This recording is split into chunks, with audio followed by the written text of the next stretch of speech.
Good morning.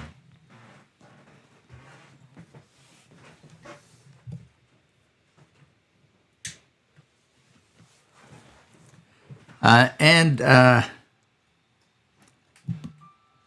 welcome to a morning from hell. As you can see, we don't have our lighting. I have to confess, a new version of the software has been downloaded and I'm using it today. I guess you're supposed to test these things out before you try them.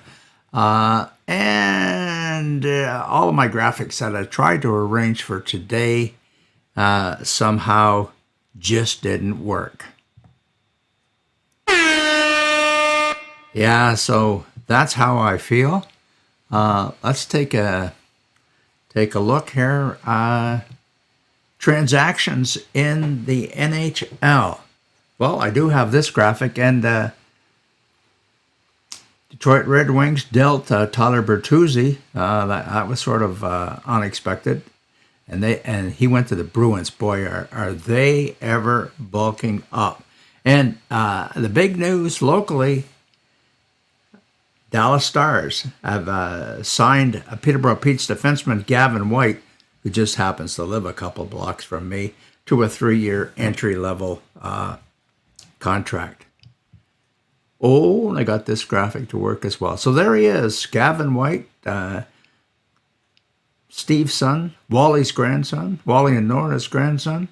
Entry-level contract for Gavin White.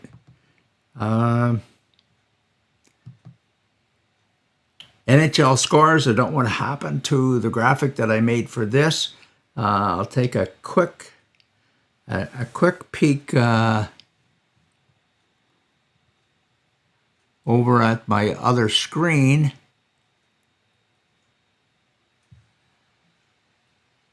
Last night, Bruins hammered the Sabres 7-1, putting a damper in their going forward. Nashville beat Florida 2-1. Ottawa with Jacob Chikrin in the lineup, and Timmy Stützle scored again, 5-3 over the Rangers. Pittsburgh 5 over Tampa Bay. We don't want Pittsburgh to win. Seattle 5 over Detroit.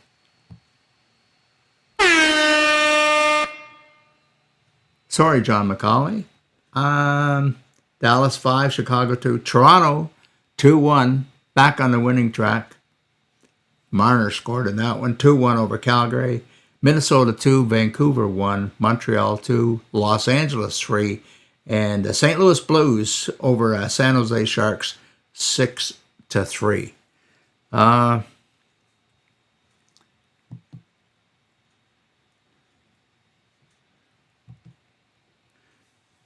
guess that's about. Oh no, I have this one. I have this. One, because everything is so crucial now.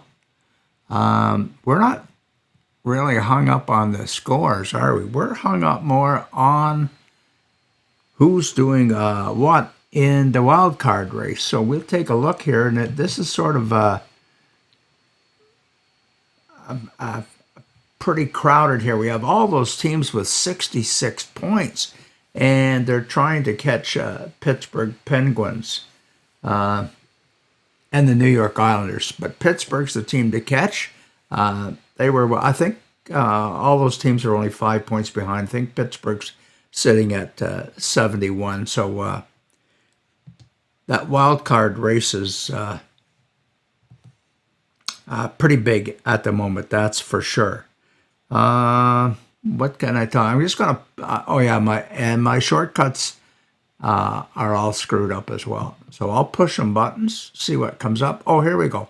So Cody Mons, Providence, home and home with BU this weekend. That's not what we want. That's not what we want, but I can tell you that Simon Mack and Liam Soulier, they are playing against Ohio State this weekend. I don't know if grandparents and family are going down, but Penn State is playing Ohio State. So that takes care of the NCAA And we did mention Gavin White signing that entry-level contract. Peterborough did lose to Niagara last night, 2-0. Hamilton is now, actually just checking my notes, should have them over here in front of me. Hamilton is now only 1 point behind the Peterborough Petes. You know, and Hamilton gave up all those guys, and the guys that were left behind, plus the influx of new guys, have really got into the program there with Hamilton, and they're doing extremely well. Yeah, I think it was Saginaw beat Peterborough last night 2-0. Anyways, here we go. I read online that last weekend for the OJ schedule, I still like to call them the Provincial League, by the way. So Oakville Blades finish off the season with a couple of home games. They play Trenton tonight, and then Saturday to wrap things up, Wellington Dukes are in town. Out in the West Coast, Ryan Gillespie, I'm not sure if he'll be in the lineup or not. No game Friday, but on Saturday, Cranbrook is there. Closer to home, this is what we've all been waiting for. Last night, Ottawa 7 at Cornwall 1. That's put a damper on Cornwall's attempt to move ahead of Kempville 73s and leave a little gap with Rockland Nationals. So tonight's action, big one, back here in Brockville. Hawkesbury Hawks are playing in Brockville at 7:30 tonight. We'll take a look at the standings in a minute and see why that game is so important. Kempville is at Rockland. That's another biggie. Rockland's 1 point behind Kempville with a game in hand, and we're looking at that eighth and final playoff spot. Pembroke's at Navan, and Renfrew is at Smith Falls. We'll be cheering for the Bears in that one. We're conceding third spot to the Bears, but we'd like to catch that fourth spot, and we have to catch Renfrew. We'll take a look at the standings in a minute there. 3 games on Saturday night, normally a pretty dormant night in the CCHL. The Peons at Cornwall tomorrow afternoon. Key game for the Colts. Kempville's at Renfrew. Big game for Kempville. And the other part of that triumphant Rockland is playing in Ottawa. They definitely have the toughest row to hoe. And typical with today's standings, take a look at my graphic here. It's all screwed up.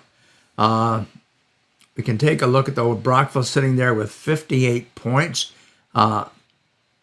If you could see between all that scribbling at the bottom, you would know that Hawkesbury's sitting with 59, Renfrew 60, Carleton Place 61.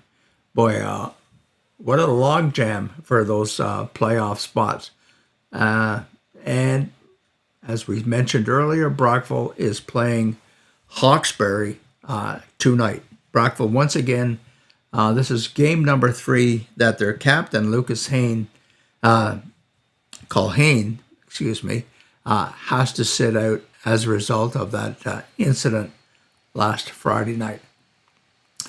So that's it for today. We'll be back on Monday morning, and I think there'll be lots to report on Monday morning. Lots of action in all the leagues.